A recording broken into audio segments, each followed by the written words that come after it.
What is up? Truth and Transparency Friday date night. Welcome. Thanks for the delay there. Thanks for waiting for my delay. I needed to export a video. So took me a little bit longer to do. In fact, I had to delete something to do it. I think it's telling me that I have to start transferring my stuff to my external hard drive. So again, hi guys, how are you?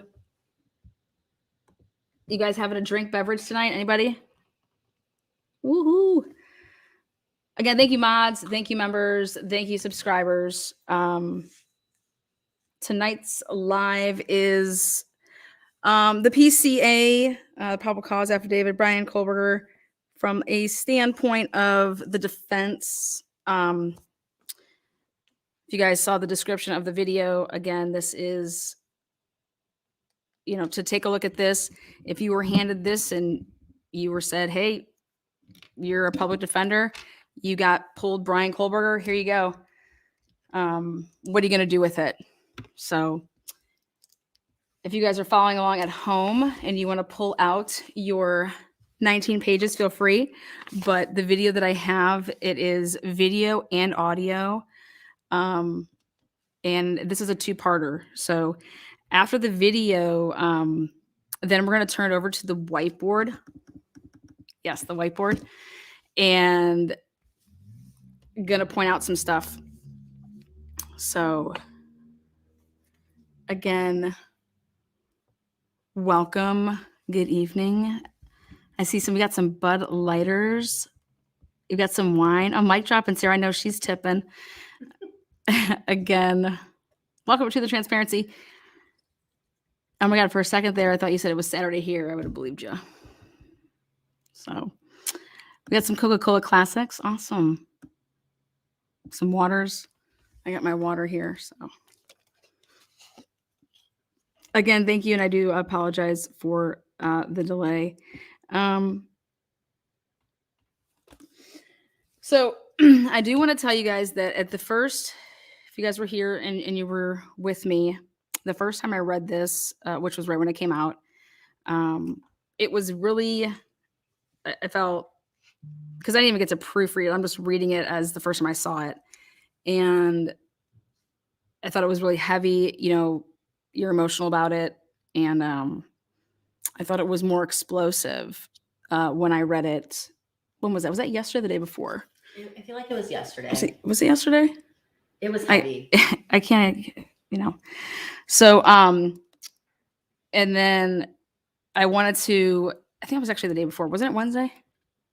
Because then I took all day yesterday to work on this. And I wanted to give this was it yesterday? Oh gosh, I really need to. So I went on to work on it. And you kind of have to take like emotion out of everything that you've been emotional about for the past, how many weeks has it been now? It's been since November 13th. So it's been, yeah. So, and I went ahead and I looked at this over 12 hours worth putting this together to take it from a completely not emotional stance, and the same way that Ann Taylor's going to have to do, because she took an oath. She has to defend Bryan Kohberger to the best of her abilities and make it so that there's no appeal. So there's no ineffective counsel, things like that. So when I went over everything, this is a very, very heavy circumstantial 19 pages. But the most important thing that I saw in this, and I think that I want to help the prosecution with, is, hey, I think Bryan Kohberger might have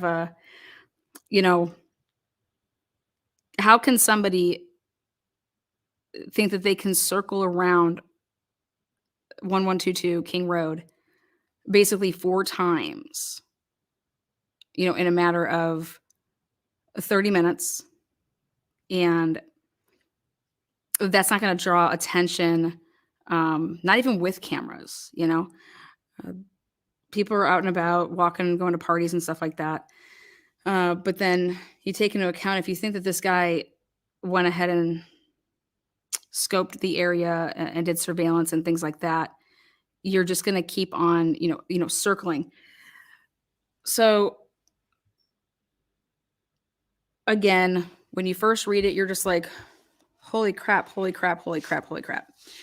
Well, when I'm about to break this down, I see some red flags. I see some hurdles that the prosecution is going to have to, obviously not everything's in here, but there's some things that just don't add up. For example, how do you get to Bryan Kohberger? And so this video is about to load. It's pre-recorded. I might be stopping it at points to emphasize certain things. But the big thing is how do you get the name Bryan Kohberger? And this probable cause affidavit is supposed to go like in order, sequentially, or chronologically rather, and how you would be investigating and the policing that you would have to do. So how do you get to Bryan Kohberger, and did anybody actually give up Bryan Kohberger's name? And I'm going to explain this all as I go, but I think I'm going to probably blow some minds. And I'm going to make you laugh a little bit, because I found myself laughing at some of the statements that Payne was saying. And it's okay to laugh when, hey guys, life is life. Okay. This is very serious. But if you take, this is all just so heavy that at times when something, you can laugh at something and it's for, an innocent reason. So I'm going to throw a couple of those just to, keep the spirit up. Mama Fee says she needs a laugh. Well, good. I got a couple for you. I don't want anyone to think out there, it's really important to get this, is that if you believe in the criminal justice system and you believe that in our criminal justice system, you would want someone to look at you as you are innocent until proven guilty. And I think that the media is so involved with this. You can't sit here and tell me if you took a poll what people think of Bryan Kohberger, and it's not going to be good. But if people actually break down this probable cause, I think that people should start asking some questions about some things. I truly do. That does not mean that I think that Bryan Kohberger is innocent. It does not guilty, innocent. No, I want to go where the evidence takes us so that proper justice can happen. I kind of liked what Kaylee's dad said, that justice doesn't happen until you're off this planet. Okay. Well, I believe that, but I also believe that has to happen to the right persons or, person, multiple people, to possibly ever wrongfully convict somebody and have them spend the rest of their life for something that they didn't do. That to me is worse than somebody being free because you're an innocent person. It's the same thing as the person that took your innocent loved one's life. So that's how I look at things. But yeah. So again, thank you for being here. Sorry for the delay, and definitely wanted to make sure that I made that clear about this is in no way. This is hey, if you're a public defender, lawyer in general, you take oaths. Here you go. How would you do this? How do you defend this? What do you think about this? What sticks out to you? And if you're a person that is all about like the law and true crime fascinates you because of the process, and then you want to see a trial and all these things, well, then I think that some things need to be answered when you look at that probable cause. I don't think it's as mind blowing as number one. When I read it, it was, oh my God, like, I don't think nowhere near what I thought yesterday. So, so again, thank you guys for being here. Be kind in chat. And let's see, it's got, oh God, it's still got 70% to load. Ugh. Well, in that case, Read chat. well, in that case, all right. So this, I'm gonna do this actually backwards. What questions do you guys have about the PCA to rip things off with? We're gonna do this opposite, so this can load. Thank you there for the new member. Yes, PCAs 100% do not contain all the proof. 100. Not everything goes in it. Absolutely.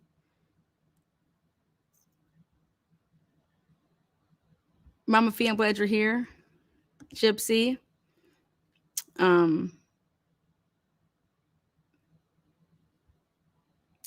Sometimes you have a tone of a know-it-all that is off-putting. Well, thank you for that comment. I will,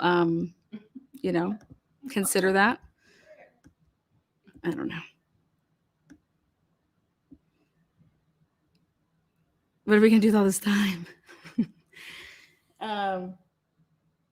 Okay, so something I want to bring up is the camera. The camera that they're using for the 329 coming into the King and Queen neighborhood. They're using the 1112 camera.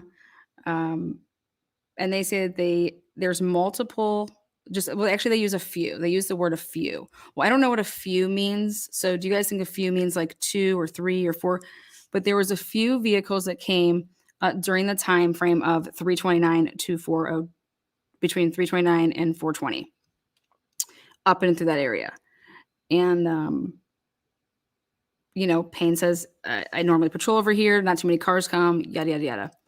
But yet that there was this white, what they then deemed as a white Elantra, making its rounds. And then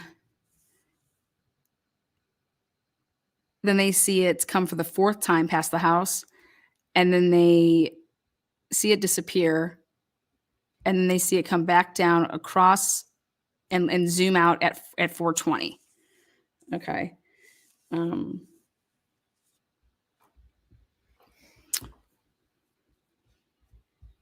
Well, how many people out there think that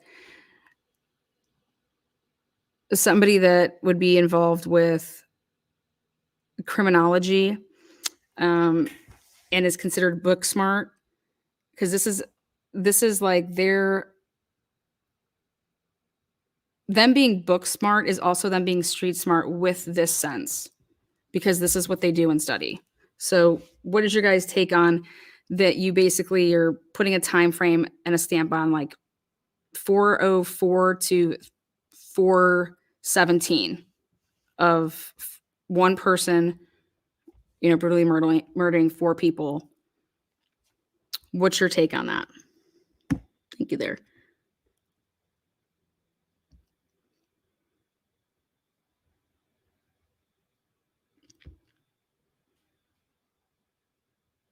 It's a pretty tight timeline.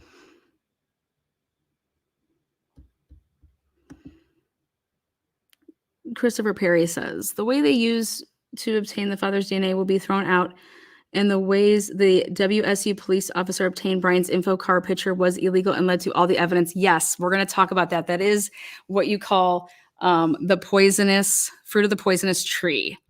And that's actually part of what I'm going to be talking about today. And, like I said, I put it in my description. This is the facts that are being read out in the PCA, and then pure conjecture on my part during certain segments. So, yes, what about the 4 a.m. DoorDash? We're going to talk about that as far as it being when you say that you received a 4 a.m., what the terminology received means. Because on my end, it's going to show that I received DoorDash. but it could also still be sitting outside my door, and it would still say that I received it, by the way. So here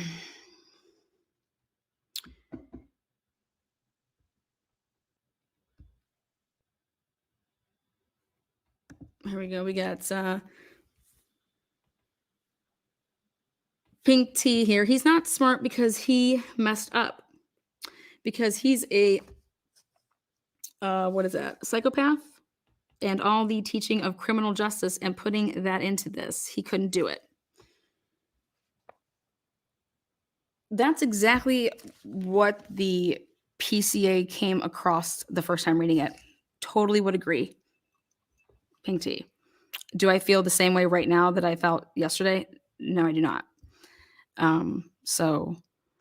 But definitely was like, is this man a complete, moron, right?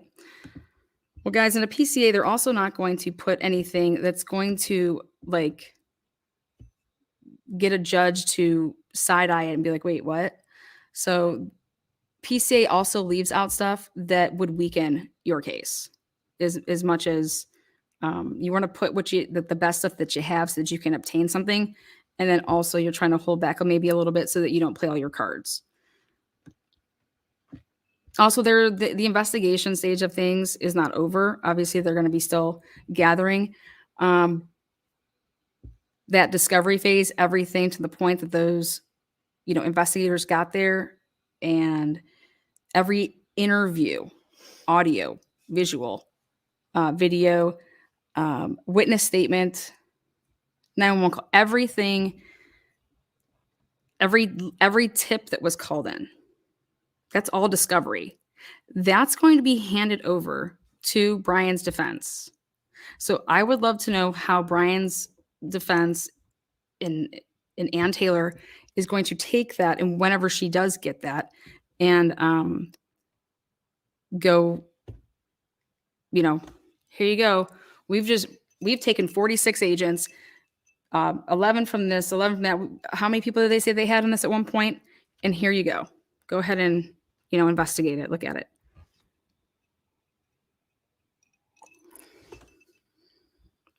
So as much as maybe Bryan or any person that's being accused and wants a speedy trial, your lawyer is simply not going to be ready, so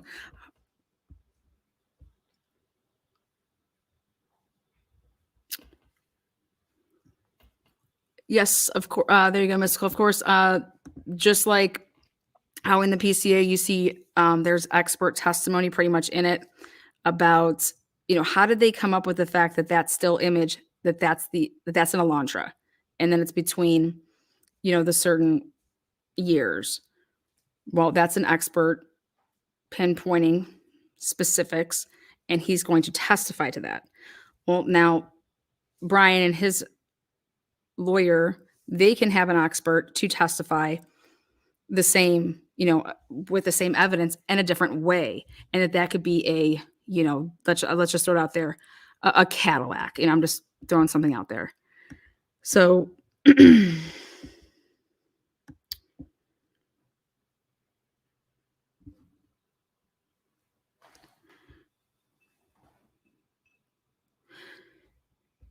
I thought it was very I love when people aren't lazy. I love when people do their, take their works very seriously. And that's what I was like, whoa, wow, they're already at the house. Wow. On paper, it looks good. On the camera, it looks good. And he wasn't even back over in, Idaho. So again, I don't know that much about Ann Taylor, but like I said, right there on paper or AKA camera, anybody that's going to work hard and, put the legwork in and take their oath seriously, you have to respect that. So she has a job to do, so she has to do it.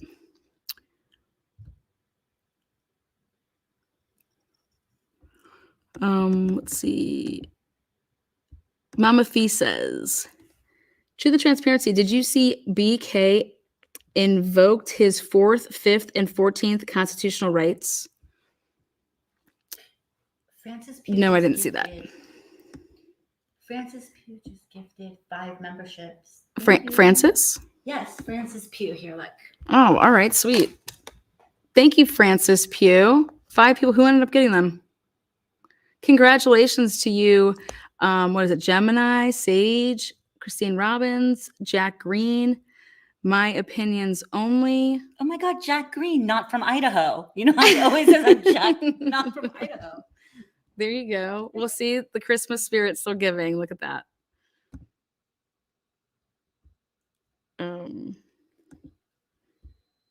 Which page is this?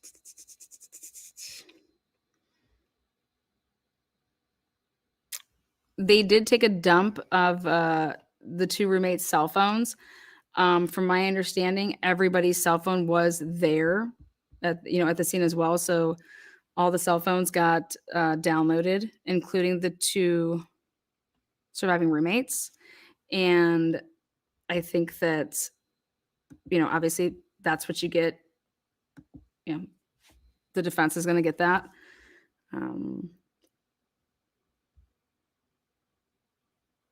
There should be a ton, and I kind of want to go in order that I have everything. So that's why I'm waiting for this thing to pop up and upload, because I want to go a certain order in line with the PCA, how it should have been done. Like, this investigation should have taken the lead investigator and whoever was in charge on a certain path based on the evidence. So what I noticed is,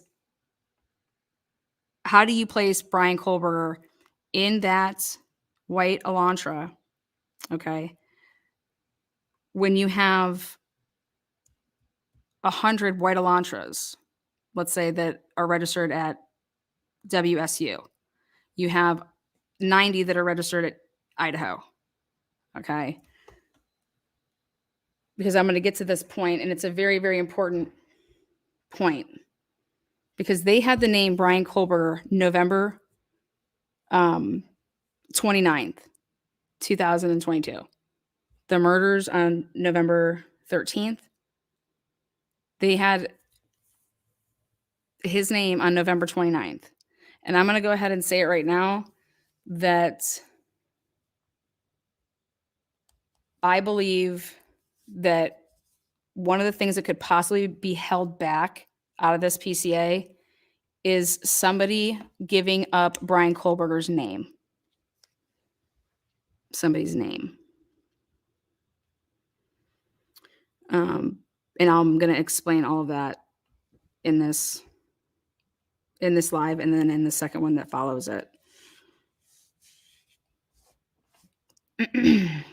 Also, I'll give you a spoiler alert. I don't think that Bryan was out to commit the perfect murder or murders. Okay? I think that Bryan was out, if he was involved, to be part of the perfect defense. A defense. The legwork went into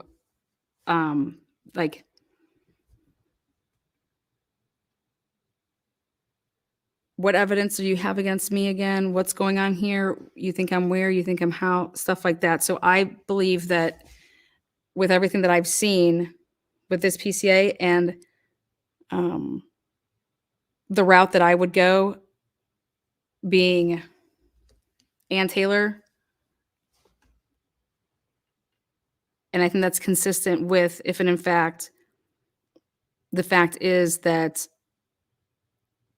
Bryan went and just walked past Dylan. But like I said, we're going to get to all of that.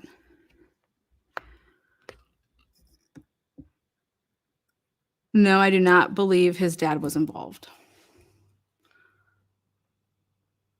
Oompa Loompa? Is that what that says? Oompa Loompa gifted 20 truth and, is that what it says? 20 truth and transparency memberships. I feel like it's Oprah. Everybody's going to get one. And Unsolved Cases and News has been wanting one since before you got live, and she got one, or they got one.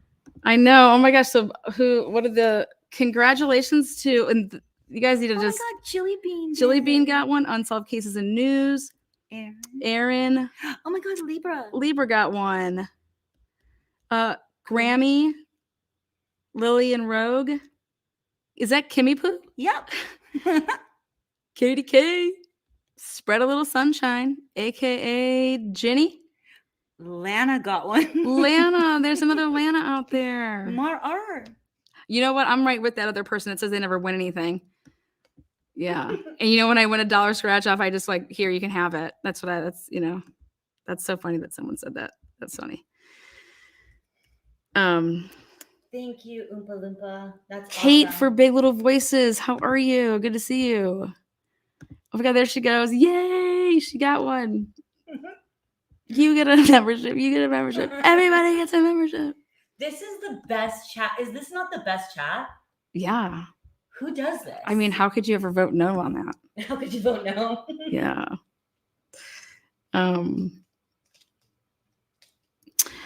If the giant cut on his wrist, I wanted to catch that. On my end, this stuff goes so slow. If the giant cut on his wrist is really a cut and not a shadow, his dad would have had questions. Well, I'm going to ask right off the rip, guys. If you have 100 Elantras that are registered at both colleges, right? Do you have to drive around to hunt down white Elantras? Do you have to drive around to do that? You just print out the report.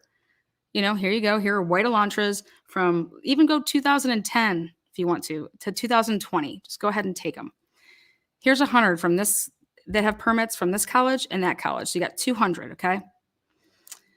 Well, good policing, what you would do is start, if you wanted to get to the nitty gritty, okay, is there any family or friends that are, because it's an isolated targeted attack, then do you maybe want to weed out male versus female owners of the vehicle, the age of them, put them in different, okay, here, priority, like, okay, the age is male. Well, then you said you have Dylan that says, hey, 5'10" or taller, male, and tall, skinny, not like, muscular, but more like athletic, and then bushy eyebrows.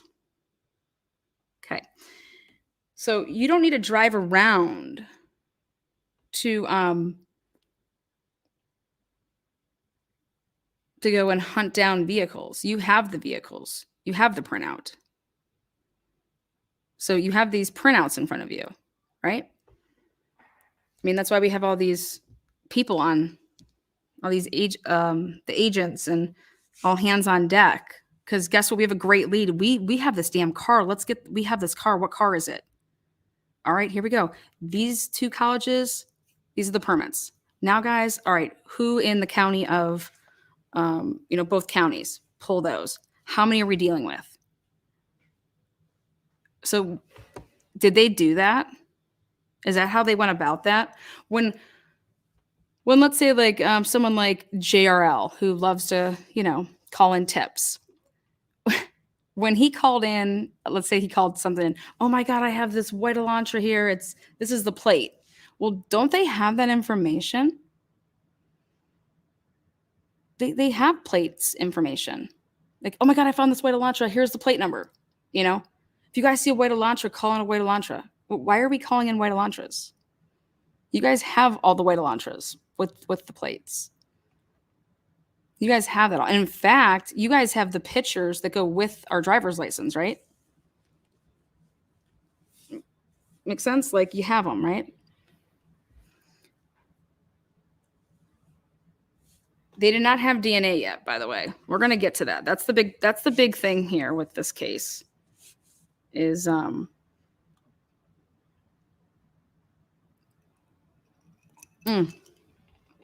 think it's ready. Exactly.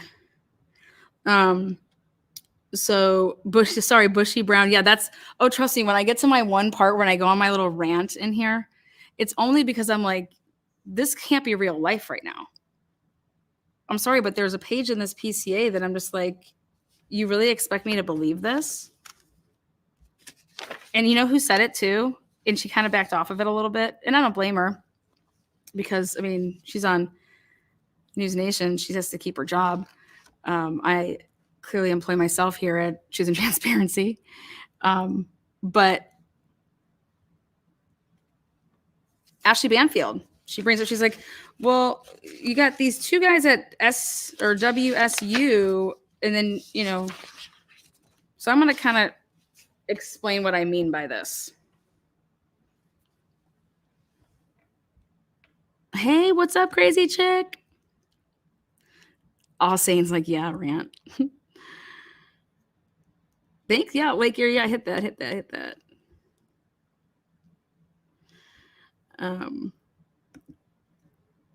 All right, guys, we only have 19% left in just like a couple minutes. So it says, what does it say here? 4. I feel like we're watching the ball drop all over again.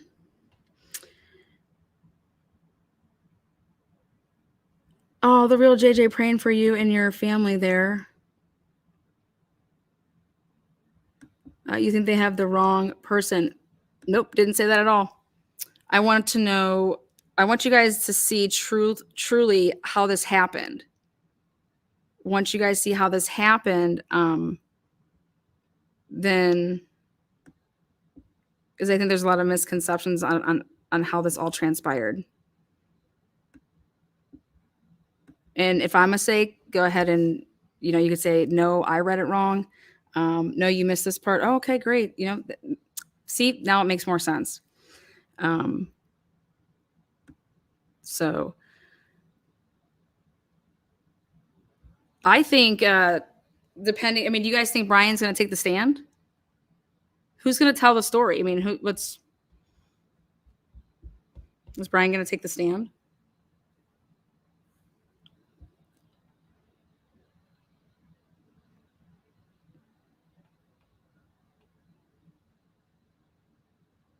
Mama Fee says no. No way, no. 0 shot? Wow. Interesting. Nope, no, he won't. Out of state plates don't count in the search. Real McCoy, actually, you're not. That's not accurate. I'm going to tell you why. Because when do you think that they started searching for?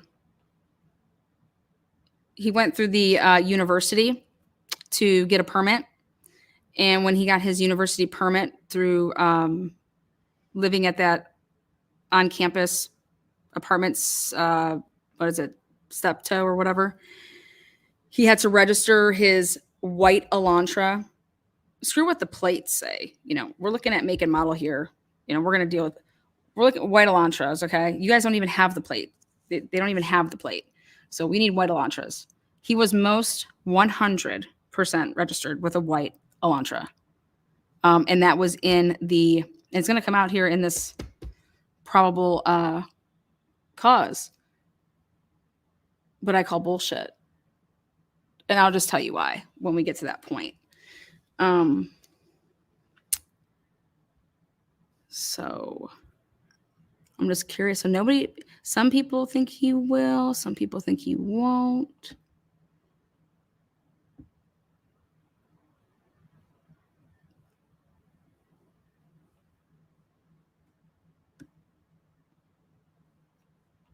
He has a God complex, I think. That made me laugh. Thank you for that.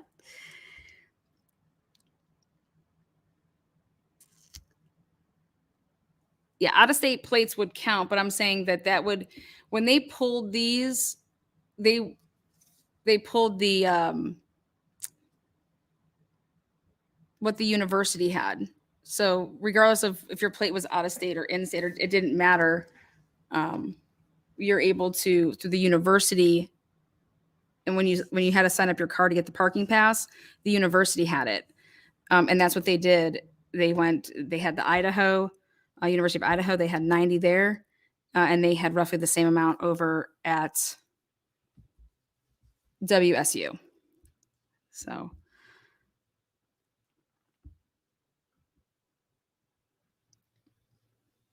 He loves the attention. He wouldn't turn down his chance to be heard and to influence.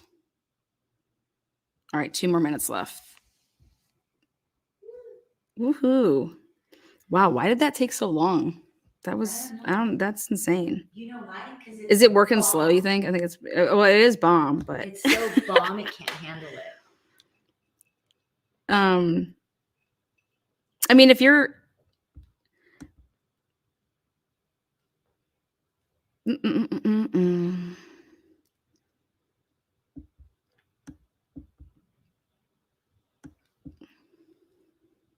mean, you think when he heard the news and they were saying things on the news like, 2 surviving roommates were downstairs sleeping, didn't hear a thing, aren't witnesses, aren't perpetrators. Do you think he said, oh God, they don't have a clue? Or do you think he was just like, yeah, she may have been, you know, I don't know. Isn't that, if whoever did this, they know that according to Dylan, they walked past each other. Well, I'm going to bring up that a little bit too. Well, I think if he's a psychopath like I thought he was, he knew. But if I changed my mind and he's a sociopath, he didn't know. So it all depends about his mental health.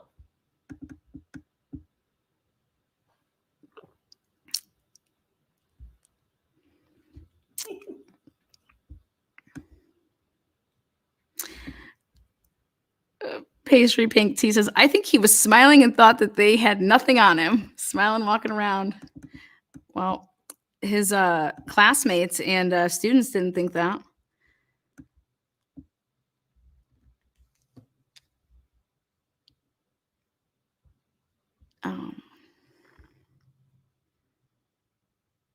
That's interesting right there. Someone said that I don't think it's going to get to trial. Oh, really? No, this is going. I think this is going to trial. This is going to trial, in my opinion. Oh my God, Boston. Hi. Oh, what's up, B?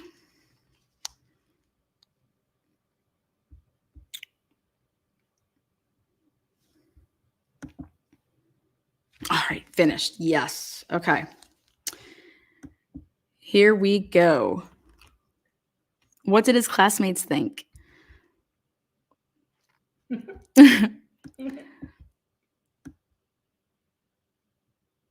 They said he was what? One of them said he was like ragged, run down, maybe a little bushly, like a little one of the days. And then like, and I'm just thinking to myself, how do you know this about him at that point? Like were you really focused in on Bryan's? Bushy, Was his eyebrows bushy? What his hair? You said his hair was bushy in the car ride.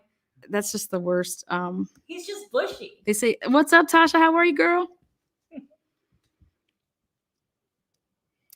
Unsolved Cases in News says definitely 100 sociopath. I'm on the sociopath train, but I'm also on the innocent until proven guilty. And so I just want you guys to see what you think about this. So here we go. All right. Are we going to start on time tonight? Yep. Goals. We're starting right now. Goals. Yay. All right. Again, thank you guys for those buying those memberships for other people. That's awesome. And whoever won one, got one, received one, enjoy it. Here we go. I'm loading this up, putting it up on the screen. And this is the breakdown of the PCA from the, defense standpoint. And again, everything in here is reading off facts from the PCA and then my conjecture at times throughout it. So I may stop it from time to time, but it is a pre-record. So.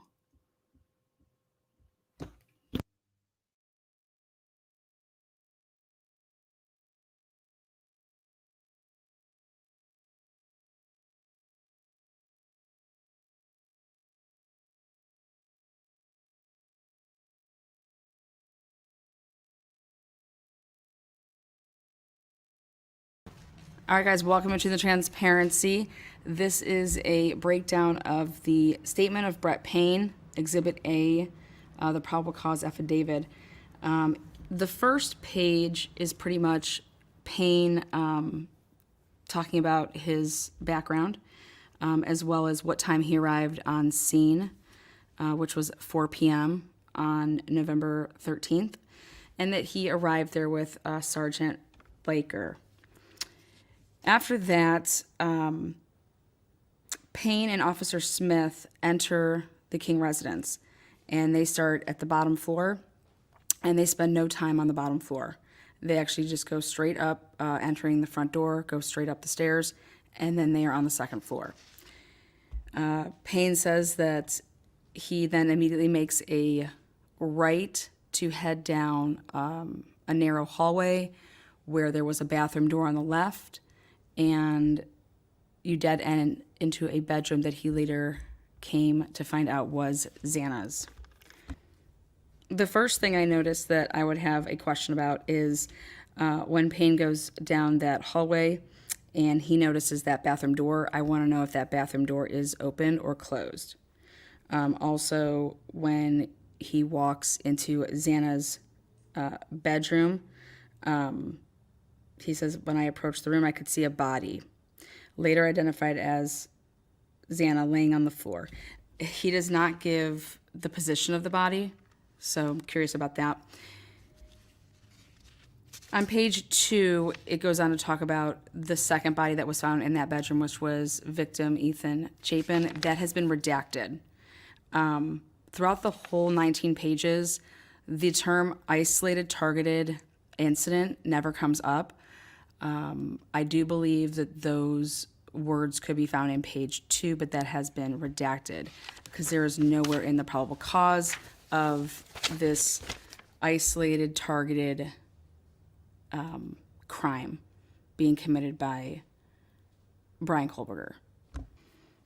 What is considered page 2 of the affidavit is page 3 when you print it out, but page 2 by the number.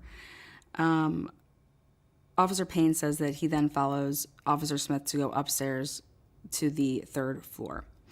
The third floor is where he says that there's 2 bedrooms and 1 bathroom.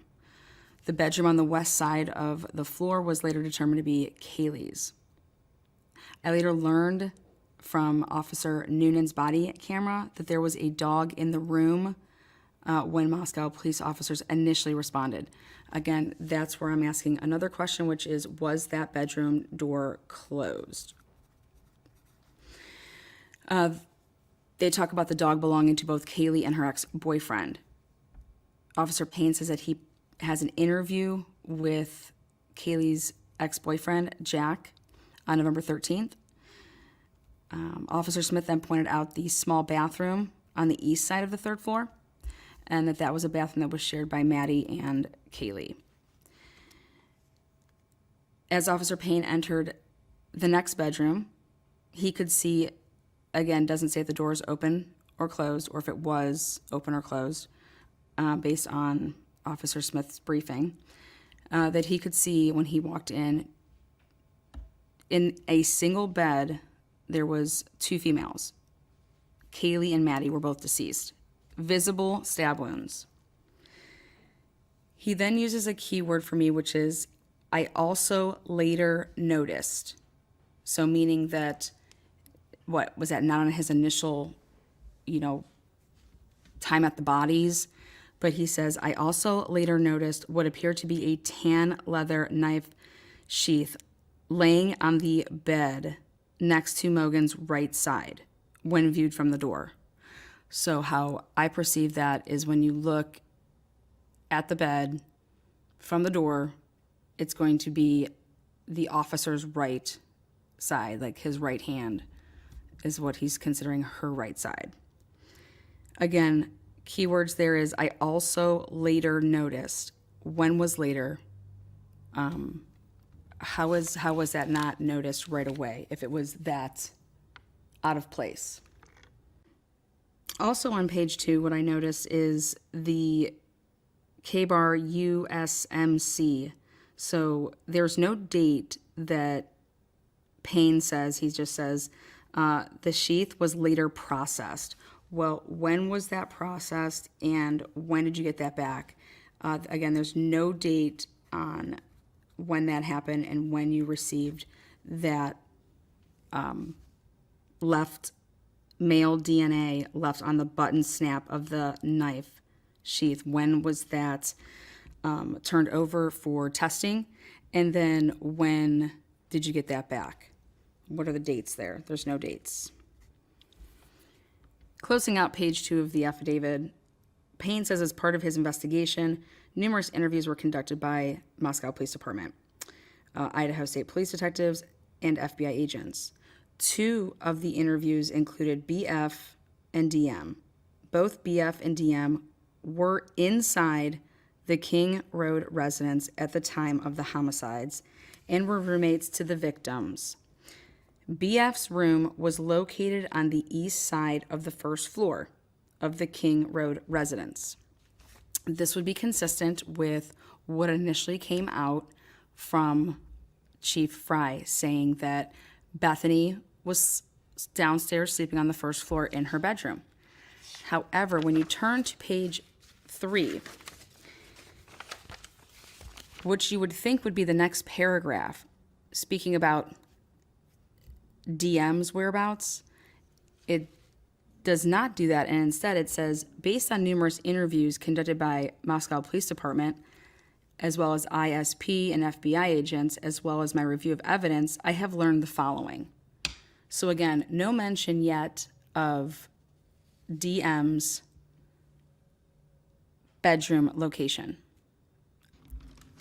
Before moving on to page 3, the last thing I want to say about that last paragraph on page 2 is, did you, as officers, conduct phone traces with both Dylan and Bethany to corroborate any and all statements? Were their phones Cellbrite dumped? And if so, what date? Again, for the most part on page 3, the beginning and the middle has to do with the narrative of what happened that night and where people were. I'm going to go ahead and start at the bottom of page 3. It is the 3rd paragraph, where it says DM and BF both made statements during interviews, so that was plural, so there was multiple interviews, that indicated the occupants of the King Road residence were at home by 2 a.m. That means all residents were at the house by 2 a.m. and either asleep or at least in their rooms by approximately 4 a.m. This would be the first time that we hear about Xana receiving a DoorDash. I had mentioned this back a couple weeks ago, that it is possible that somebody would have ordered food. That's what, we used to do when we were in college. We would order food, or we would pick it up on our way, have it delivered, things like that. So Xana received, keyword there is received, a DoorDash order at the residence at approximately 4 a.m. Now, are they going based off of received? Where was the DoorDash found? DoorDash is awesome. It's all time-stamped on when you make your order in. It's going to have that timestamp, and then they take a picture, they send it to you, they let you know it's at your door. DoorDash usually leaves it at your door versus knocking and waiting. I think that is very important with this case. Again, they use the word received. So this is with the exception of Xana, who received a DoorDash order at the residence at approximately 4 a.m. Law enforcement identified the DoorDash delivery driver who reported this information.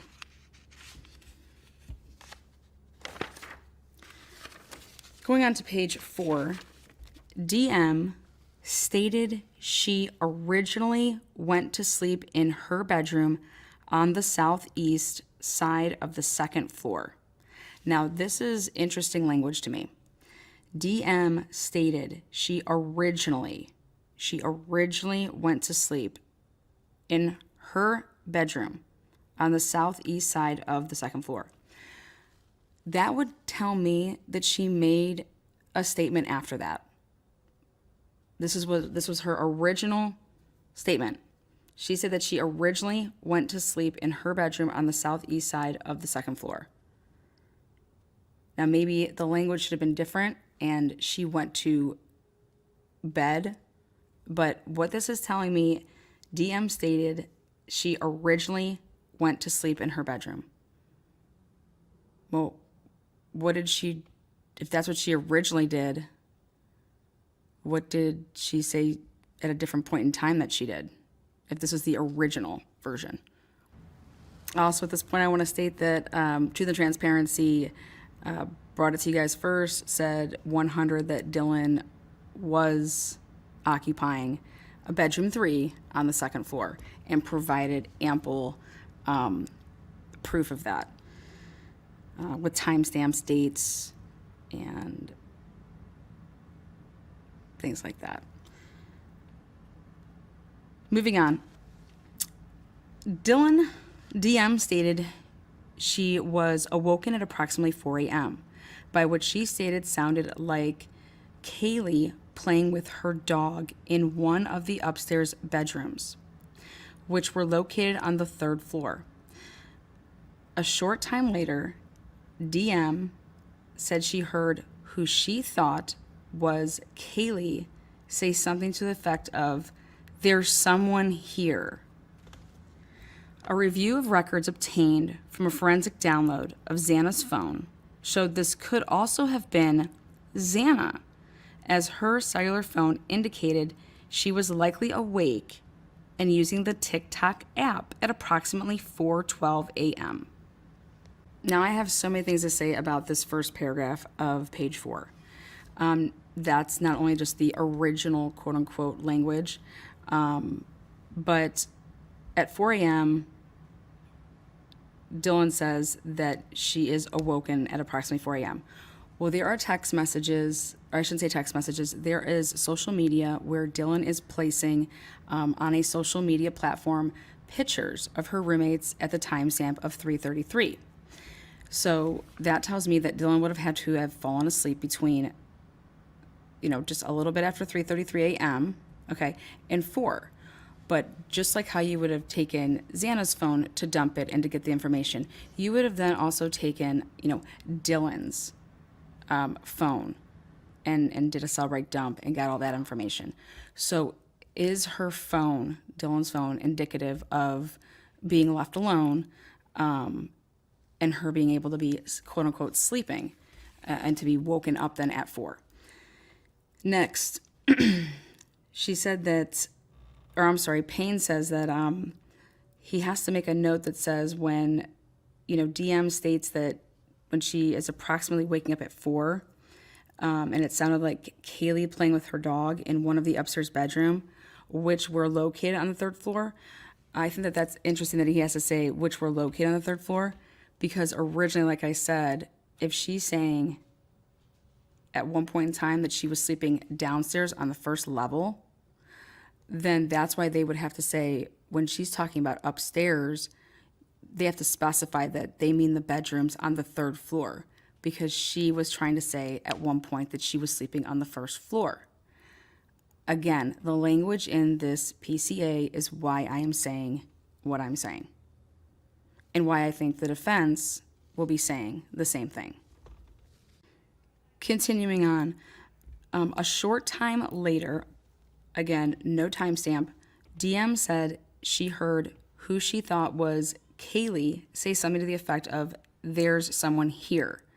So she hears what she thought was Kaylee and the dog playing. And again, she's going to be asked numerous questions on that.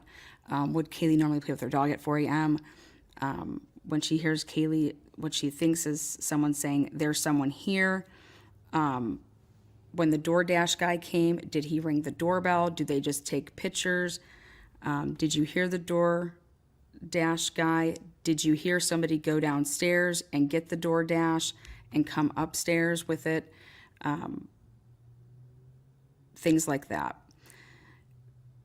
A review of the records obtained from a forensic download of Xana's phone showed this could have also been Xana, as her cellular phone indicated she was likely awake and using the TikTok app at approximately 4:12 a.m. Also, she had just gotten food delivered and received at 4, so she's awake. Was she eating in the living room? Does she normally eat in her bedroom? Where was this bag of food then found the next day?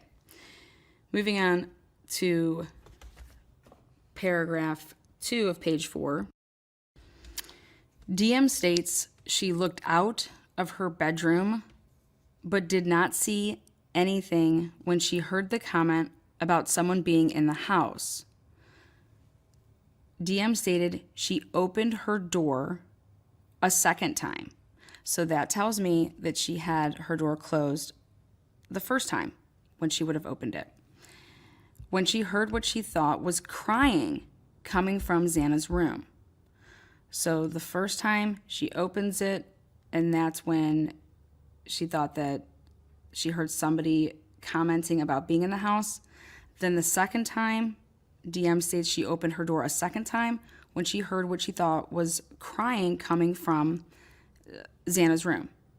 DM then said she heard a male voice say something to the effect of, "It's okay, it's okay, I'm going to help you." Now, what I believe is going to be said in court is that the reason that DM did not go and inquire about this is because she thought the male voice was Ethan and that he was comforting his girlfriend, and that that's something that would happen because they would argue and things like that, just like any normal couple in college when you're drinking and you're arguing. And so that is what I believe she is going to be saying as to why she didn't go and inquire more about the following that she just said.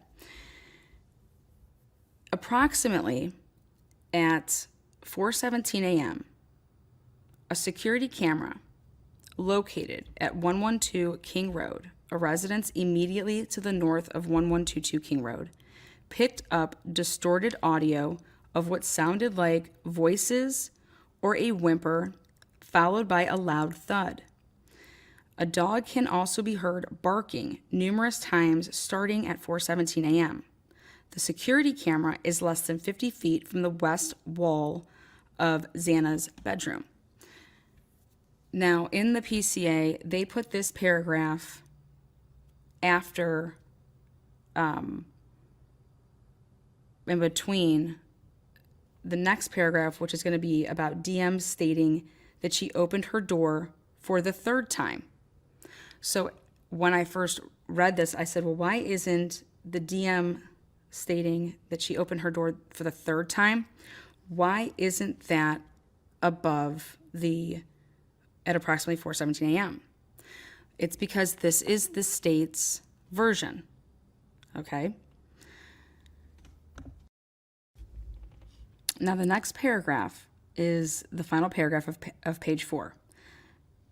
Dylan, DM, stated that she opened her door for the third time after she heard the crying and saw a figure clad in black clothing and a mask that covered the person's mouth and nose walking toward her.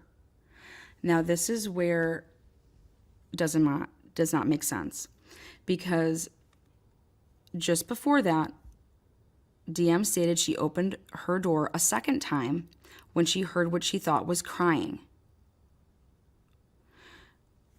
Now she's saying that she opened her door for the third time after she heard the crying. So they're using a little, bit of difference there with the language. They're saying what she thought was crying. And now she is saying the third time that she opened it, she heard. It was after she actually heard the crying and saw a figure clad in black clothing and a mask that covered the person's mouth, nose, and this figure was walking towards her. DM described the figure as 5'10" or taller, male, not very muscular, but athletically built, with bushy eyebrows.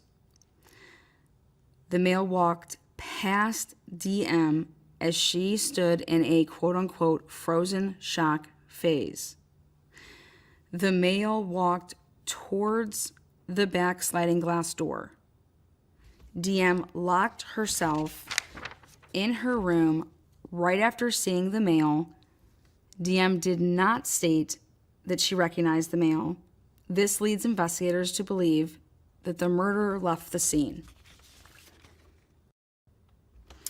Now, based on that final paragraph there, I have, again, lots to say, as I believe that paragraph basically is telling us the order of whether it was the third floor first, whether it was the second floor first.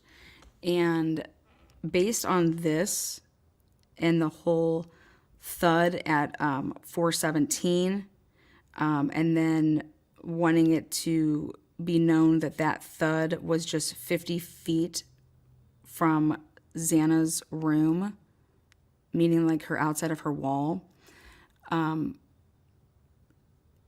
it is, in my opinion, that they are basically telling us that it was the third floor first and the second floor was then last.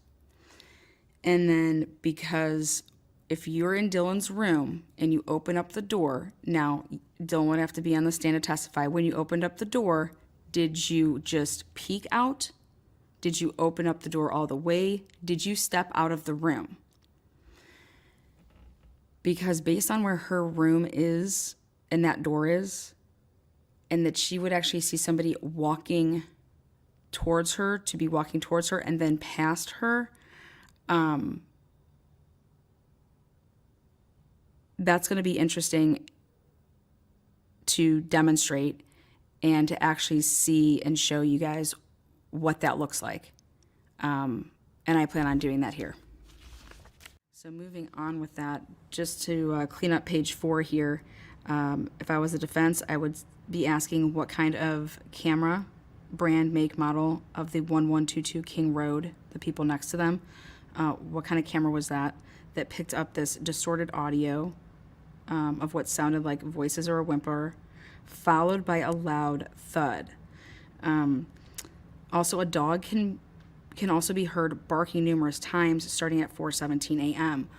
Well, I can't believe I'm ever going to say this, but if that is a clear bark and you have like a couple of them back to back to back to back to back, I can't believe I'm going to say this, but dogs have special barks. Like, so would Murphy in this situation have to bark to see if it would match the barking of the inside dog where he, where Murphy was? Or was it one of the dogs that, live around there that's outside and happens to see a figure and barks because they see a figure? Also, what the defense should be looking at is in questioning, where was this man in clad black?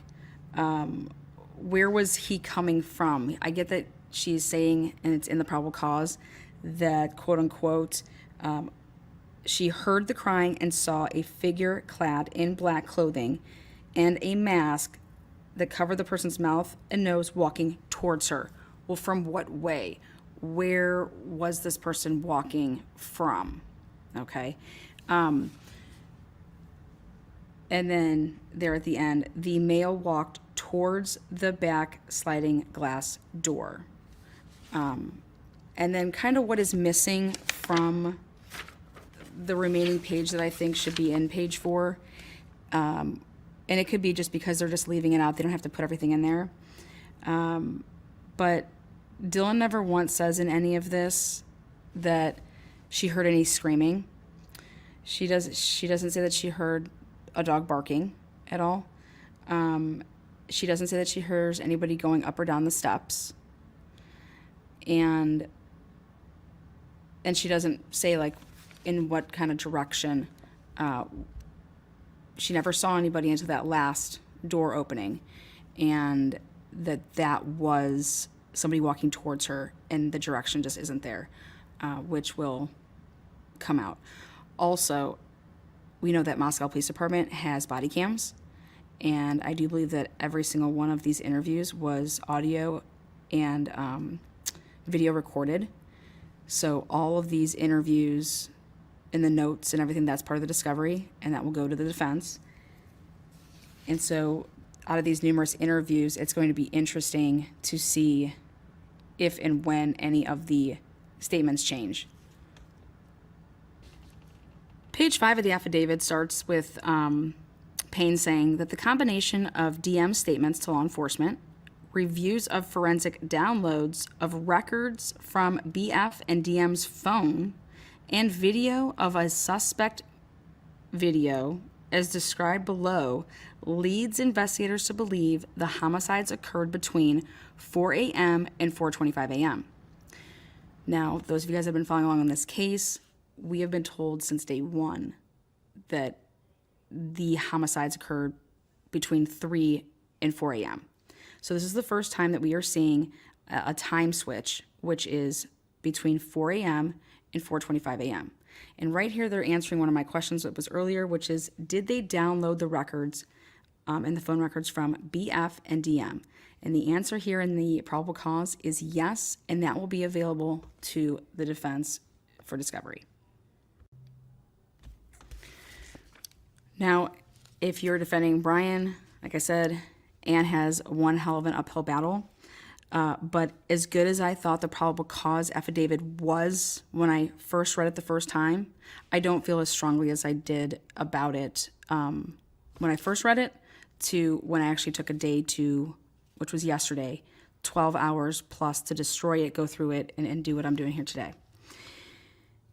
The next paragraph says, during the processing of the crime scene, investigators found a latent shoe print. This was located during the second processing of the crime scene by the ISP forensic team. So not the first, but the second. And I make a pretty big note about that as, how did you not catch this the first time? And because this probable cause that Payne has written up really, really, really is lacking in dates, so it would be nice here, and they're going to have that in, discovery, which is during the processing of the crime scene, date, timestamp, everything that you're taking, your samples, what time they were, done, all of that's going to be on there. So that second processing of the crime scene, that's also going to be dated, timestamped, because it could be something that, hey, we just came back the next day because guess what? We have to go to sleep at some point. But moving on. Again, during that process, though, they found this shoe print, and it was just outside the door of DM's bedroom. Okay, so they used their, all their special stuff, and it detected a shoe print, showed a diamond-shaped pattern similar to the pattern of Vans. Vans is a type of shoe. And again, it was just outside the door of DM's bedroom, located on second floor. And see, they have to put that in parentheses, again, right after talking about DM's bedroom, located on second floor, because of what? All of this stuff surrounding DM, talking about, and the police putting it out that DM was on the first floor because she went to bed. And they went downstairs to their first floor bedrooms.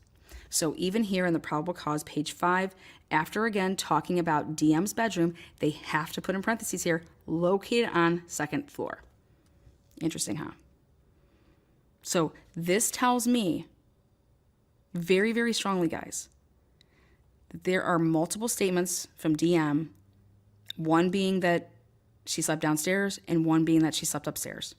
So it's going to be interesting. Again, this is my opinion, and it's going to be interesting to see this unfold as far as her statements go, because she's going to be a strong witness for the state. At the end of that paragraph, Payne says that this is consistent with DM's statement regarding the suspect's path of travel. Path of travel. Well, I hate to burst everybody's bubble, but DM owns Vans too. Notice how they didn't talk about what size the shoe print was or anything like that? Yeah, there's a reason.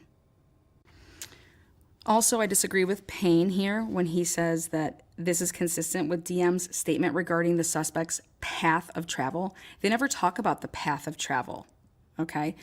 She says that he walks towards her. Well, she never says where she's at when he does this, okay? That's never stated in this probable cause.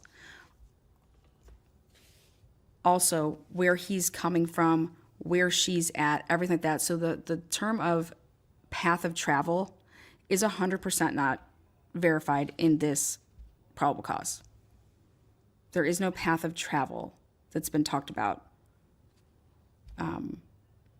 A departure, possibly. And again, the reason this is important is because which way is the sole of the shoe pointing?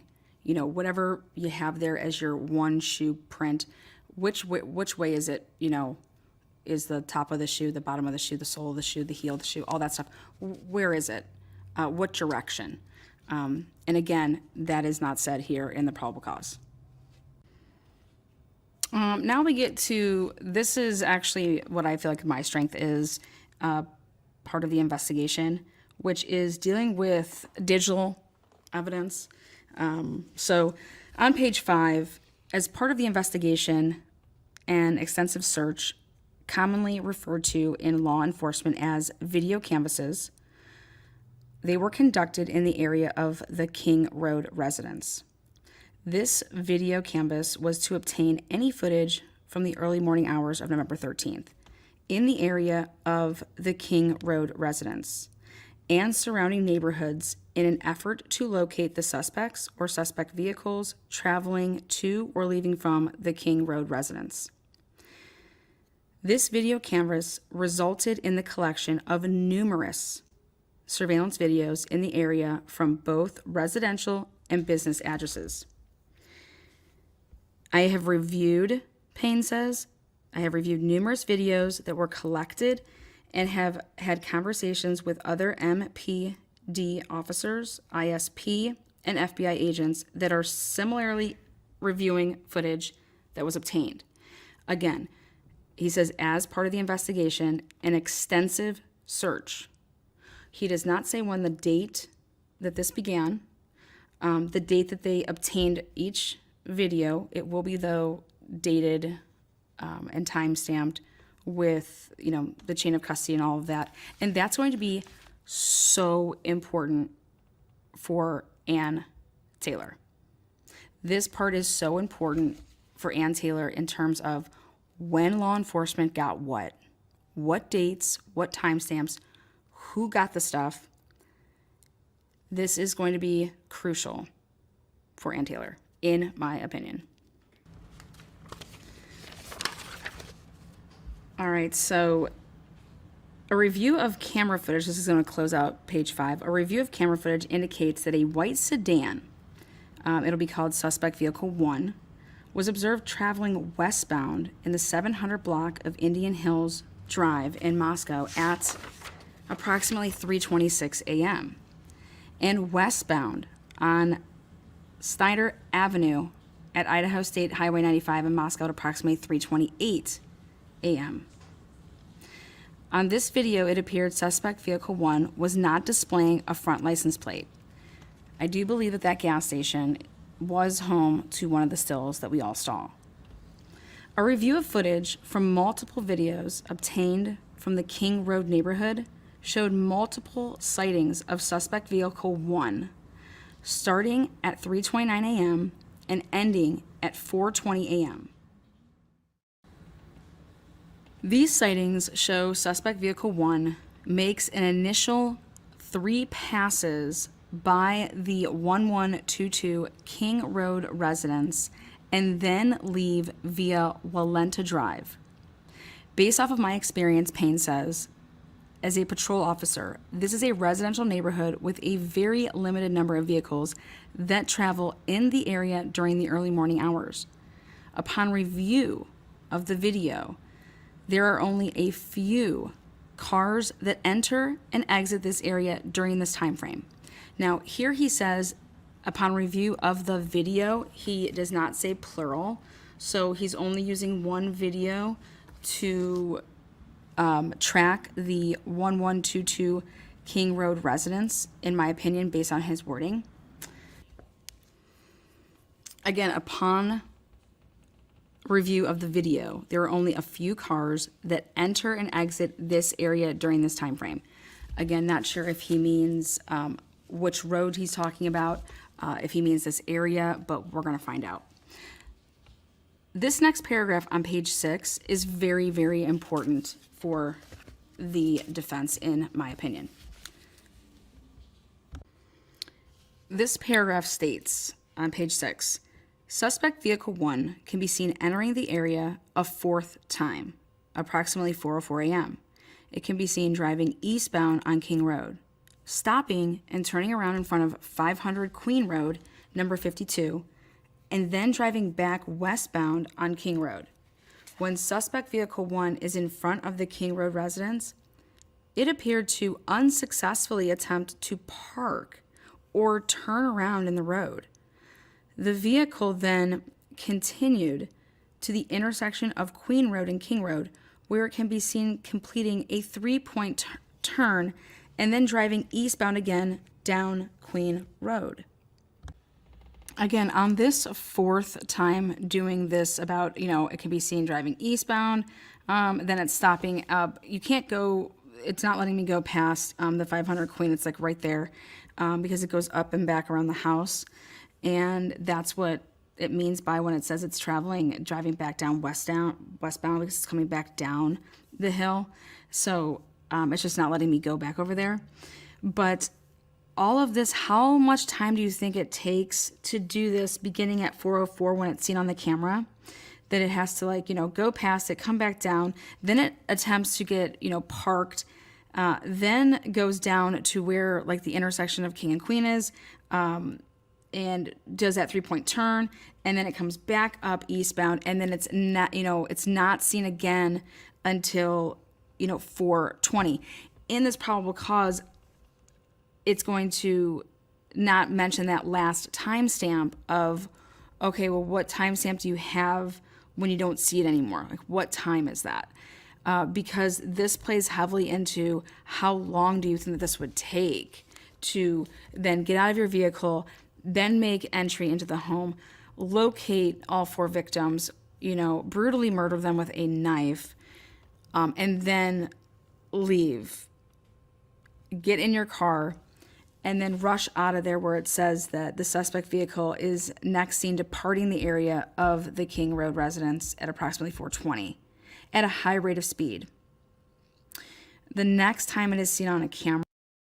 Now this is going to be my first pause. Here we go. Check this out. 3:29. There for the first time. Makes 3 loops, but kind of can't say where it goes. Does it go back behind, the house and it's back there? Well, guys, at 2:52 a.m., Kaylee nor Maddie do anything else on their phones after 2:52 a.m. Okay? So I want you to keep that in the back of your mind of, they're only giving us a timestamp of, hey, this is the first time that we see the vehicle over here, 3:29 a.m. And then they give us this other timestamp, which is, it makes 3 passes by between 3:29 and 4:02. Coming then back for the 4th time, 4:04. Okay. Now, we don't know if they're making runs and doing drug runs and picking up drugs. This white Elantra could be picking somebody up out of the house, out of a different house. We have no idea what's going on. Only in this PCA do we have just basically a gap. Okay, we have a gap. And this is actually really, really, really important. Because this whole gap of when things could be happening and not, it goes out to the very first statements of hearing. We want to hear from the persons or the occupants of this white Elantra, occupants as in plural. Okay. So why at one time, or I should actually say the whole time that we've ever heard about anything about it, it was that this could actually have multiple people in there. Okay. And with the original time of death being told to us between 3 and 4 a.m., okay, this would be huge for the defense based on when they have Brian's cell phone pinging in WSU at certain times, but that the time, so if you still have that time of death, that could have been, for the upstairs third floor roommates, okay? There's, nothing heard from their cell phones after 2:52, okay? So you need to, the reason I stopped it is to explain that portion of it. All right. Because you can't just, pick and choose, you know, when you think something's going to fit a narrative, and then it can't then work the opposite way for something else. That's just not how it works.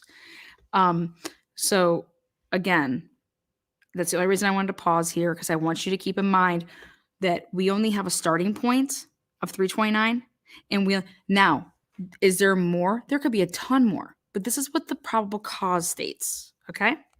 And remember, you're trying to get an arrest with this, okay? You want to get your guy. Here we go. Is when it's heading and it's traveling southbound on Walenta Drive. And then Officer Payne says, based on my knowledge of the area and review of camera footage in the neighborhood, that does not show suspect vehicle 1 during that time frame of any other cameras. I believe that the suspect vehicle 1 likely exited the neighborhood at Palouse River Drive. Peace out, Carol. Constaga Drive. Palouse River Drive is at the southern edge of Moscow and proceeds into Whitman County. Eventually, the road leads to Pullman, Washington. Pullman, Washington is approximately 10 miles from Moscow. Both Pullman and Moscow are small college towns, and people commonly travel back and forth between them. Except that would not be the fastest route to go. The next paragraph, which begins page 7, talks about the forensics and the FBI utilizing their tools and experience to take a still picture and pick the make and model. And then it goes on to talk about where the next sighting of this between 2013 to 2015 White Elantra is. So moving to the middle of the page on page 7, again, there are no dates. This is big. So Officer Payne, he says, law enforcement officers provided video footage of suspect vehicle. When I'm talking about dates and timestamps, I'm talking about law enforcement. Whoever wrote this is not putting down the date and time that they did certain things as they're going in order of their investigation. So when you say, upon further investigation, and that's going to be broken down, so I'm not speaking on the fact of anything to do with, Dylan or Bethany and their time stuff. No. I'm talking about in this PCA, there is no dates and times when they're saying they're doing this investigating, this police work, this hardcore, hey, we did all this, we have a great case, these are the times, these are the dates, this is what we have, this is what we did, because it's gonna matter. And I'm getting to that point. Again, the big question is, how do they get the name Bryan Kohberger? Where does that come from? 1 to forensic examiners with the Federal Bureau of Investigation. Again, doesn't say a date. We really need a date on that. We're going to get a date on that. That's important on when this all happened. The next paragraph. After reviewing the numerous observations of suspect 1 vehicle, the forensic examiner initially believed the suspect vehicle 1 was a 2011 to 2013 Hyundai Elantra. Upon further review, he indicated it could also be a 2011 to 2016 Hyundai Elantra. Again, doesn't say the dates here. After reviewing the numerous observations, well, what date was this done? And then when did he change that it could actually be from 2011 to 2016? Was that to fit so that, this 2011, 2013 that everybody was supposed to be looking for? Well, Kohberger's is obviously 2015. So what are the dates on these changes? Why did they change? Things like that. That's going to be. And also think about it, guys. Think about it here for a second. Did you ever hear from Moscow Police Department when they made this internal change themselves? Did they let the public know? Hey guys, now we're looking for a 2011 to 2016 Hyundai Elantra. Did they make that known to the public? Oh, never once. Huge for the defense. The dates, there's no dates in this probable cause on when people were doing what. Investigators then at the last paragraph of page 7, investigators were given access, again, when? Investigators were given access to video footage on the Washington State University campus, located in Pullman. A review of that video indicated that at approximately 2:44 a.m. on November 13, 2022, a white sedan, which was consistent with the description of the white Elantra known as suspect vehicle 1, was observed on WSU surveillance cameras traveling north on Southeast Nevada Street at Northeast Stadium Way. At approximately 2:53 a.m., a white sedan, which is consistent with the description of the white Elantra known as suspect vehicle number 1, was observed traveling southeast on Nevada Street in Pullman, Washington, towards State Route 270. State Route 270 connects Pullman, Washington to Moscow, Idaho. This camera footage from Pullman, Washington was provided to the same FBI forensic examiner. Again, there is no date. Nothing has dates. When was this WSU campus footage given to you? Apartment, by the way, where he lives to connect to 270 is a 5-minute drive. What they're using for cameras is 9 minutes apart. So that's going to help the defense. Okay, so what that means is, if you turn to that page that I mentioned there, if you guys are at home and you guys want to see what I'm talking about, I want to make sure that everybody understands this. On page 7, okay, they say investigators were given access to video footage on the Washington State University campus. There are so many cameras on campus. What camera is this? Okay, it doesn't say. Normally it will say, different points. When I'm saying what camera is it, what's the street? What's the, because once they do actually do it, like they did here in the last paragraph on page 7, when they actually do this, it's off. Something that should take you literally, I did it during the middle of the day and it said it should take no more than 5 minutes. Okay. During the middle of the day, at nighttime, no.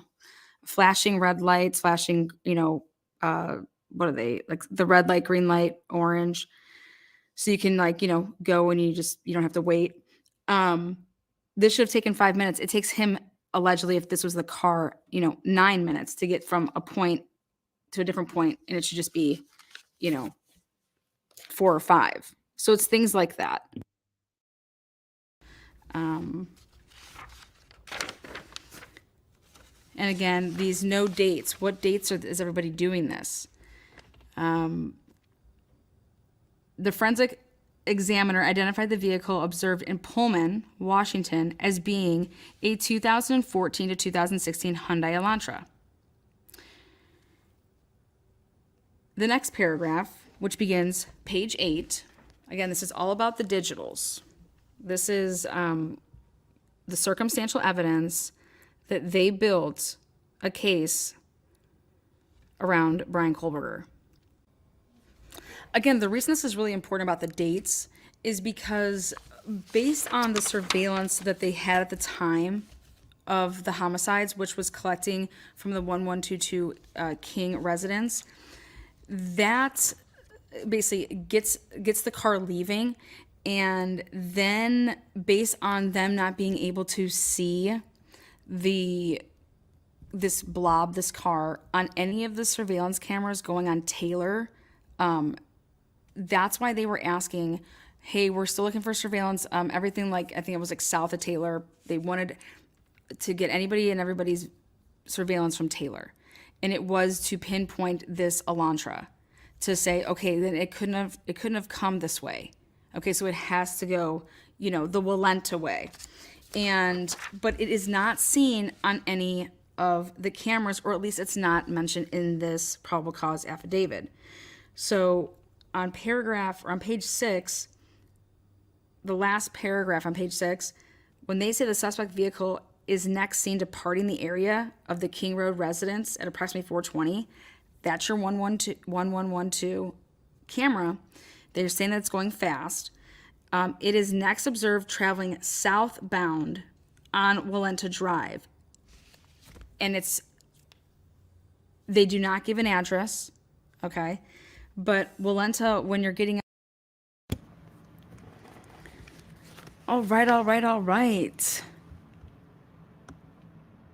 The whiteboard and Lana's going to take over to show you guys the end of the bombs right here. And then this is where this picks up. I don't know who's saying Dylan did anything. This doesn't show Dylan doing anything. It's too bad that people would ever think that. If you write it, that means that's what you think. This is about a PCA. Okay, I would like you to read my description because I think it's really important to get this. This is really, really big. If I was accused of something that I didn't do, or if I'm out there and I was a lawyer, and just like how we're breaking things down for the families, well, I want to give that family, Bryan Kohberger's family, the same type of compassion and empathy that I would give, because I believe that they're victims. And so I'm going to be fair and consistent. That's truth and transparency. Here is a PCA. If we believe Bryan Kohberger is this awful human being, then I'm sitting here telling you the first part of these 2-part episodes is that everything that I just said in a matter of 47 minutes, was that pre-record live there? If I'm a nobody, sleuth, blah, blah, blah, well, I don't think that I am, but I'm not a lawyer. And I'm pointing out a bunch of things that, and I'm not even to my main point about it, which has to do with how did you get to the name Bryan Kohberger? How did you get to that name? Because I'm going to tell you guys, and I'm going to explain this, and I'm going to use the whiteboard, and it's going to be the last 12 minutes, and then you're going to catch part 2 where we round it all out, because this is what is not going to fly, okay? And this is what I'm concerned. I'm concerned about the circumstantial evidence that you would have used to obtain a warrant to get cell phone cloud-based data. Okay, how do you go about that? Okay, so check this out. Here we are. We get to the point on page, where are we at here? We get to the point that we're on page 8 of the affidavit, okay? And remember, this is going in chronological order, or it's supposed to be. You have a white Elantra that's seen based on the fact of FBI expert witnesses about to testify to it. Okay. Which they should. And then guess what? The defense is going to have an expert that's going to call it a Camry. Okay. That we're looking for a Camry. All right. And Bryan Kohberger doesn't have a Camry. All right. So that's what's going to happen with that. I do believe that you're going to get an expert to pin that vehicle as a different vehicle. Just like you get doctors to pin different things different ways. It's no different. So you get to the point of you have this white Elantra and immediately you have a homicide, or 4 rather, and the defense is going to be handed all the witness testimonies, or not testimonies, but interviews, as well as everything that they did and when they did it, meaning law enforcement. So if you guys had this white Elantra that you were looking for, what do? Hey, we're going to go to WSU. We're going to tell them, hey, we need you to pull your student parking situation. You know, everything that's on campus. When you have to register your car, pull it. We need the white Elantras, and go ahead and just give us a bigger gap. Go ahead and just do 2010 to 2020. Okay. Do the same thing with Moscow, with the University of Idaho. Okay. And for easy math, we have 100, let's say, that are from one campus and 100 that are from another campus. So we have 200. Now, in this probable cause, the camera no longer catches this white Elantra after Walenta. Okay. And the rest is pure conjecture in this PCA. Then you get to page 8, where it is said that at approximately 5:25 a.m., a white sedan, which was consistent with the description of suspect 1 vehicle, is observed on 5 cameras in Pullman, Washington. Okay. And they put this at the 1300 location of Johnson. It's not road, it's avenue. And that's the Kingdom Hall of the Jehovah Witnesses. And that's the first one at 5:25. Then it's seen on another camera on Bishop Boulevard, 5:27. And then you're talking about northbound on Stadium Way, Nevada Street, blah, blah, blah, blah. And it gives you, and it takes a picture. Okay. But here you're just looking at video and, oh my God, there's a white car. So let's go ahead and pull it up. Well, it's at 5:25. If you're coming from Idaho, Moscow, okay, the amount of time that it takes to get to that point, it's not the same. So you don't have this tracked. You don't have it tracked down. So is that, this vehicle, right? Okay, well, fine, great. We don't know, right? Well, no. Then you go to page 8 of the affidavit. Here, can you use this to pull up this whiteboard? Sure. Actually, hold on one second. You can even send Yeah, me. I'm in 1 second here. So I'm going to tell you guys a little story here. Just pay attention. On page 9, again, we have no idea when they obtained the Washington, Pullman, those businesses to find this, white-looking Elantra at 5:25. Again, that car should have been there 40 minutes prior to, at least. All right. So here we go. There is no whiteboard right now. Hang tight. Then you go to page 9. Now on page 9, on November 25th, 2022, Moscow Police Department asks area law enforcement agencies to be on the lookout for a white Hyundai Elantras in the area. No date or no year, but on November 25th, This is the bolo that goes out. November 25th. Then on November 29th, at approximately 12:28 a.m., Washington State University police officer Daniel Tanego, he did a inquiry on the computer for white Elantras registered at WSU. Well, I'm really confused here. Why is some random police officer of Washington State University's campus, okay, doing 4 days later at 12:28 a.m., he is doing an inquiry on white Elantras that are registered at WSU. Okay? He just happens to do it at 12:28 a.m., this officer. As a result, now check this out. Ready? Here you go.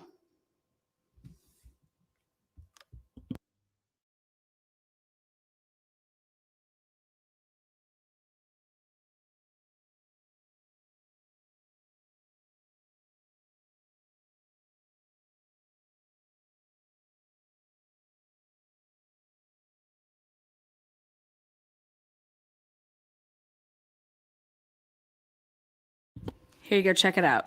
I'm going to make it bigger for you.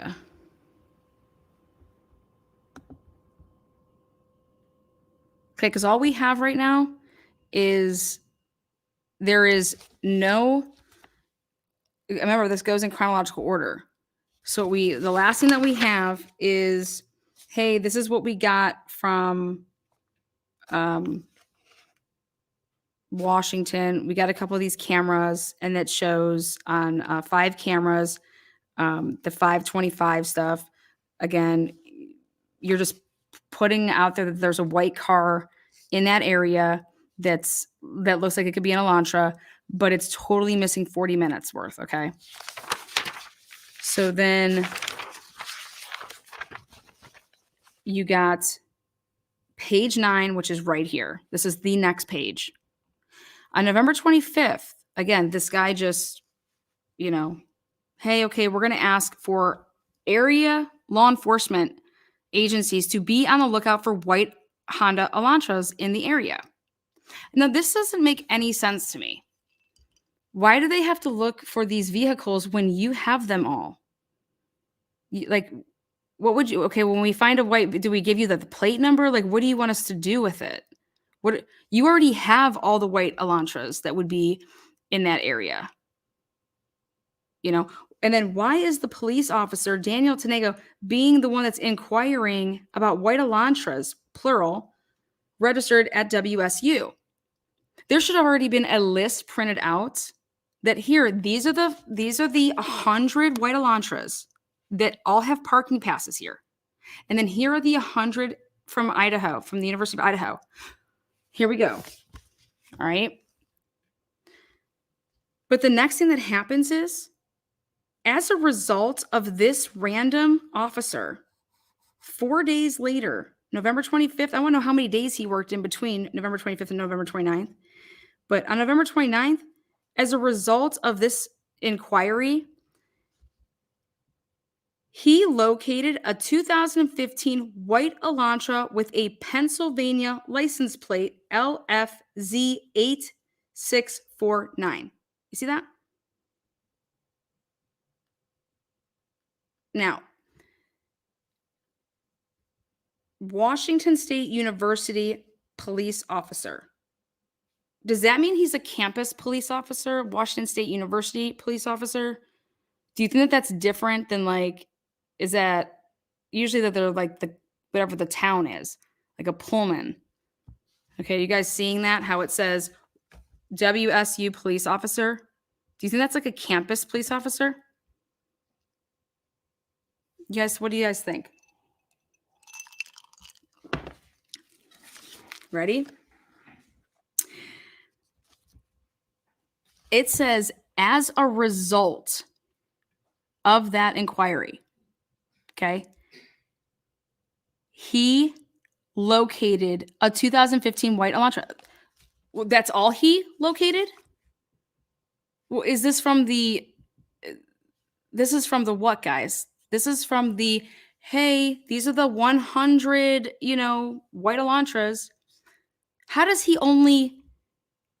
say, as a result of that inquiry, he located a 2015 white Elantra with a Pennsylvania license plate LFZ8649? It is a campus police. You ready for it? It says okay, that's just making sure. I just want to make sure that, we all see this. So guess what he's going off of, guys? This officer would be going off of the WSU parking passes, the parking permits. Okay. And there's 100 of them, but this beautiful Daniel guy, he wants me to know that, wait, but here I found, as a result of that inquiry, he located 2015. No, you would have located 100. Then, if that wasn't enough, the same day, 20 minutes later, this vehicle was registered to Bryan Kohberger. And this is his address. Okay. Oh, and hey, by the way, it is approximately 3/4 of a mile from the intersection of Stadium Way and Kruger Way, the last camera location that picked up the white Elantra. Wait a second. Everybody that has a campus car is going to be 3/4 of a mile from that. I died when I actually was like, Lana, where's your brains? Where's your brains? Again.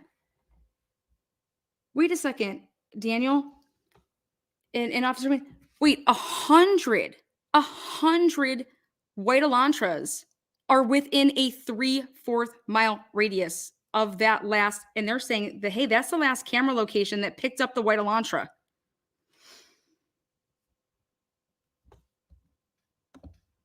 It's out there.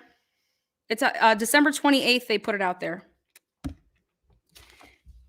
So then the next thing happens. Ready? Then the next thing happens.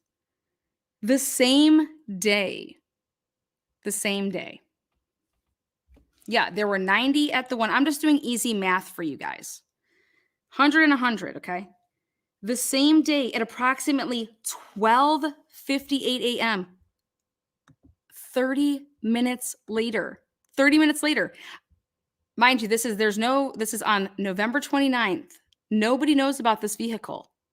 The public has not been told about this vehicle. The same day at approximately 12:58 a.m., another WSU officer, Curtis, come on down. He was looking for a white Hyundai Elantra. He was looking for white Hyundai Elantras. Like, he means like plural. And by God, he located a 2015 white Hyundai Elantra. I said, wait. It doesn't say that, oh, officer so-and-so radioed in and said, hey, this is the address. Because wait, guys, the best part about it is so you locate it, but what does that even mean? You already have a list of everybody that has the white Elantra. Here's your list of white Elantras. Here's the owners of them. These are the parking permits. Like, here, we have 100 permits that are white Elantras. Okay? Here you go. And that college, they have the same thing, 100. They've had these. Then Officer Whitman also ran the car. So you're telling me that Officer Whitman only found one at that time. And then so did Daniel Tanego. And these two dudes were like, oh my God. Okay. So then Officer Whitman also ran the car and it returned to Kohberger. So he found he was like, oh my God, here, I found one over here. And these plates, they run to Kohberger. Okay. Officer Whitman also ran the car and it returned to Kohberger with a Washington tag. Then what happens here? They what? Oh, hey, we found a white Elantra. It was parked in this parking lot. Well, yeah, we have a whole list of them. We have all the parking permitted Elantras. We have them. Oh, here you go. So here we're just turning over the information. So you're just turning over. So what the defense is going to be able to do here is on that day, Ann Taylor is going to have a field day and say, hey, Daniel, when you went ahead and did that inquiry about the 2015, about the white Elantras, how many did you find that day? How many did you call in to Moscow to the police department that day? Well, does your swipe badge like line up with because that's all going to be on record there. Like he did an inquiry, he sees all the white Elantras. How did you just pick out, there's no tags on any of the video surveillance, cameras. There's no tags on any of these. And I'm gonna get there for those that aren't catching on here. So then Officer Payne again doesn't say when. He says, I reviewed, because we got to go to the next page. I reviewed Kohberger's WA state driver license information and photograph. Okay. You guys, there's nothing to review. What do you mean? You had this. When you would have, if you're sitting there at your desk and you say, okay, here's the parking permits for all the white Elantras. I'm going to go take these and they're going to go to the DMV and we're going to have all of the white Elantras. There's going to be probably 50 women and 50 guys. Okay. Of who owns this, who owns all these, but there's no plates, you guys. There's no plates associated. There's no plate. So when you have this Bryan Kohberger on page 10, it says, I reviewed Kohberger's Washington State driver's license information and photograph. This license indicates that Kohberger is a white male with a height of 6 feet and weighs 185 pounds. Additionally, the photograph of Kohberger shows that he has bushy eyebrows. Kohberger's physical description is consistent with the description of the male DM saw inside the King Road residence on November 13th. Okay. You guys, I understand that everyone's like, oh my God, but he got a ticket. He got a ticket. So great. So guess what the body cam is going to show? The body cam is going to show that he's driving a white Elantra. It doesn't matter what the license plate says because they don't have a tag. You think they have the tags? They don't have the tags because they tell us they don't have the tags in the PCA. So the body cam of Bryan Kohberger when he got pulled over for the August 21st driver's license incident, or not driver's license, but the seatbelt thing, you're going to say, yeah, we further investigation, again, no date, included a review of the Deputy Duke's body cam and reports, which showed that on August 21st, 2022, Bryan Kohberger was detained as part of a traffic stop that occurred in Moscow. At that time, Kohberger, who was the sole occupant, was driving a white 2015 Hyundai Elantra. Well, no shit, he's driving. You already know that's his car. You know this is his car. But how are you placing Kohberger to that point? And what did you do with the other 200 white Elantras that you had? Did you have a bushy brow lineup for Dylan? This is not a technicality, guys. This is not a technicality at all. This is, where did the name Bryan Kohberger come from? AT&T show him at scene many times. You're not even getting the point yet because you can't even get there yet because they don't have that yet. They have what they have is WSU has 100 white Elantras. University of Idaho has 100 white Elantras. So you have all of these. What you have to do is you have to make a phone call and you have to say, hey, Jill, how are you? Moscow Police Department here. Noticing here, you own a white Elantra 2014. You go to school at Idaho. Where were you on Saturday night at 3 a.m.? Where were you? Okay, great. You were sleeping. Oh, yeah. And do you know any of the victims?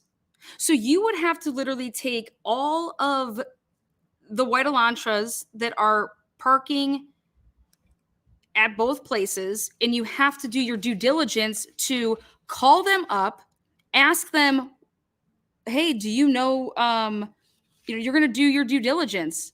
Who works nights? Who should be driving? Who shouldn't? That's what you have to. Hey, how do you know that they didn't do that? I'm not saying that they did or they didn't. But do you think that Bryan Kohberger, do you think he was called up and asked, like, okay, well, here we got this guy. Let's call him and ask him. Okay. Well, did you do this for everybody? What it's going to look like, what Ann Taylor is going to be able to do is destroy the fact that, wait, did you call any of the people that have parking passes in either one of these campuses?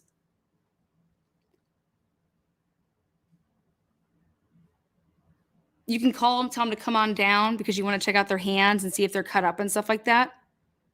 But then remember, you sent the half, if not the whole university, if they wanted to leave, right? They had Bryan Kohberger's name on November 29th because of some random WSU campus security guy that says he wants to do an inquiry. Okay. And when he would have done that inquiry, guys, 100 white Elantras would have came up. Not one from Pennsylvania. And then 20 minutes later, some other worker, okay, is going to, I was just, surveying the area and came across this.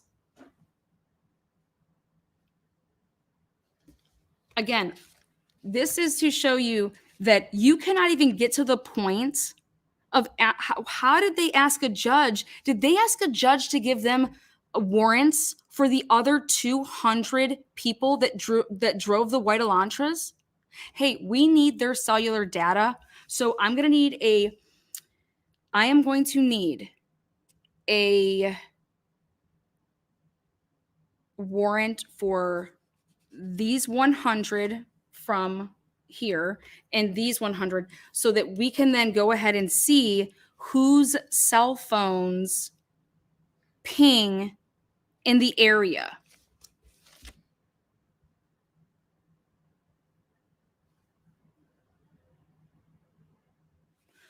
How do you get, it wasn't like, what would be normal, I would think would be normal is, okay, like, hey, I see this, like, Elantra, hey man, that front end is like really smashed up, or, oh my God, is there blood in there? Is this like, you know what I'm saying? Like, did you look in it? Did you do this? Did you do that? All of this is going to be in discovery, guys. And I had to just do it with the Sheldon Jeter Jr. case when these people were crossing over the bridge and their license plates were getting read. And then you have a bunch of these police officers picking and choosing who they're calling. Okay. No, that's not how it works. But guess what? The defense didn't catch it and it worked. Okay. Sheldon Jeter Jr. is innocent as AF. All right. But so we have to ask ourselves, how do you get to the point of that you have the name Bryan Kohberger? And for me, how they got to that point is they were given that name. They were given that name. And they said, find another way to get him because we're not taking down what? The Greek life? We're not taking down what? But this right here isn't what I call police work, because the police work would have told me in here, just like when you read other PCAs, okay, what you're going to read is things like in the Ron Logan PCA, when you guys read that, go back and compare.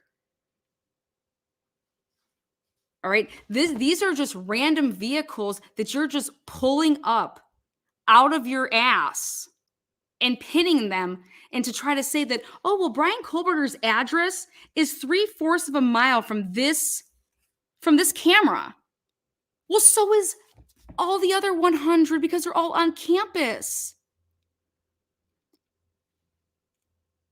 So, like, I am praying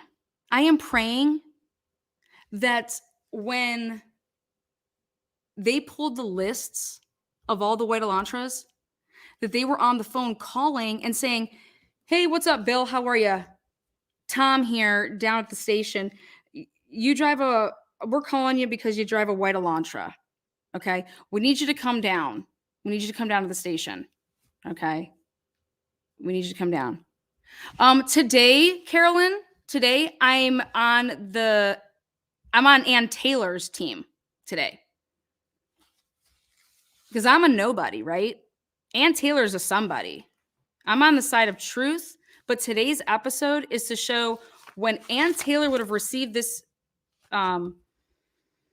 PCA, what she would have done. Okay? And what I'm telling you here is that you're not putting that car on him. And remember what he went to school for? This cloud-based technology and that crap, right? Well, that's really, really interesting. And so the questions that are going to come up is, they said that they went over every tip, all these tips they got him for all these Elantras and people getting called. Well, all that's going to happen is Ann Taylor's going to call everybody to the stand that has a white Elantra and ask them if they were contacted and called, and ask them if they ran their, hey, all the 6-foot guys, 5 to 10 with bushy eyebrows, bring them on down. Bring them on down. Because what you're going to look for is, hey, these people work at night, so they were leave at work, blah, blah, blah. Hey, did you go out that night? Yeah. Where'd you do? Where'd you go? What time did you come home? So you're going to get all of this. None of that is in this. And anybody that thinks that they talked to Bryan, well, we'll see. I don't know. Do you think that would be in here? Hey, we called Bryan once we found out that he has, a PC. He has a white Elantra. We called him. And come back for part 2, because if you thought part 1, rocked your world, part 2 is about to blow. All right, guys. We'll talk to you guys soon. Mwah. Love you, mods. Stay safe. Love you, members. Love you, new subscribers, old subscribers, all of you guys. Nothing but love. Again, I keep it real on both sides, okay?